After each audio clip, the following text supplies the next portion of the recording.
In our area, there's a prevalence of domestic violence and abuse. 1 out of 3 women experiences domestic violence, and 1 out of 4 men experiences that as well. In our community, that means that a lot of people are impacted and that we need to support them. These are your friends, and these are kids that are going to school with your kids, and these are people you're sitting next to in church.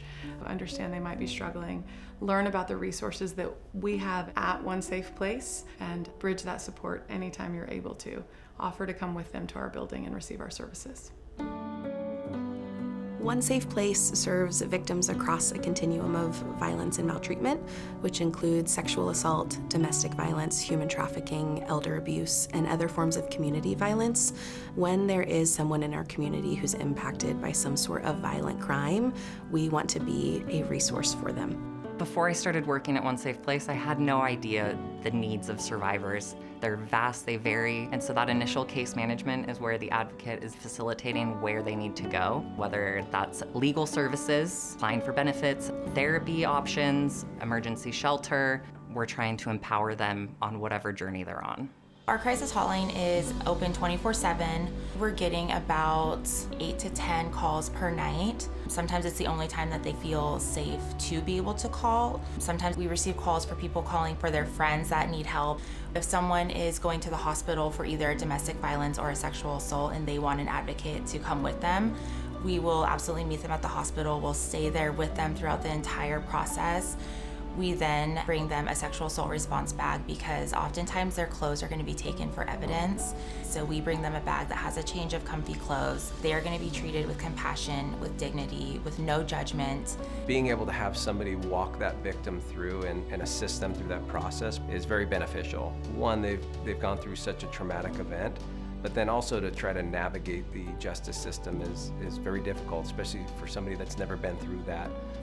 I wish that I could tell my younger self how much God loves her and always has, and you are worthy.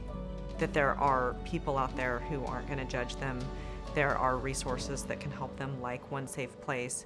Right now, we have, I think, 13 kiddos that are staying in our shelter. We've got 9 moms and 2 dads. We have 36 people in our transitional housing units.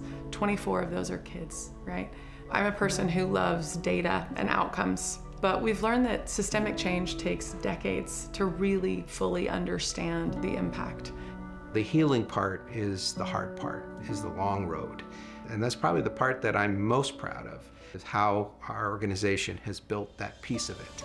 The 2 organizations are not yet merged. We would like to be merged, but a significant portion of our grant funding comes from 4 large grants, and we couldn't take the risk of losing that funding by finalizing the merger. We are 2 legal entities, but we share the same heart. We share the same mission. In this process over the course of the last 2 years, we've worked on what does it look like for these 2 organizations to come together.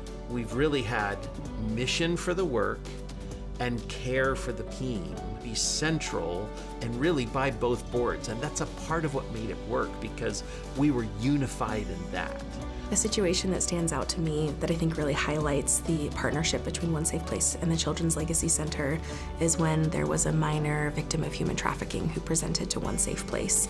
We were able to coordinate with our allied agency partners, and within the scope of that day, she not only had the support of an advocate and received medical care that was really necessary, but she also had a forensic interview later in the day and was able to be housed that evening in one of our residential programs. And so the ability to come together and provide that degree of service is truly something special.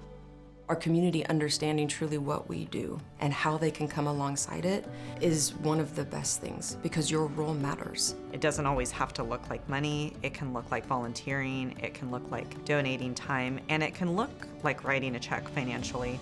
You can leave a legacy. It's not just their life they're impacting. They are gonna make a lasting impact for generations to come.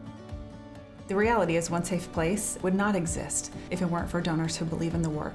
My hope is that our community continues to rally around One Safe Place and want to join us in making a difference in the lives of community members here in Shasta County.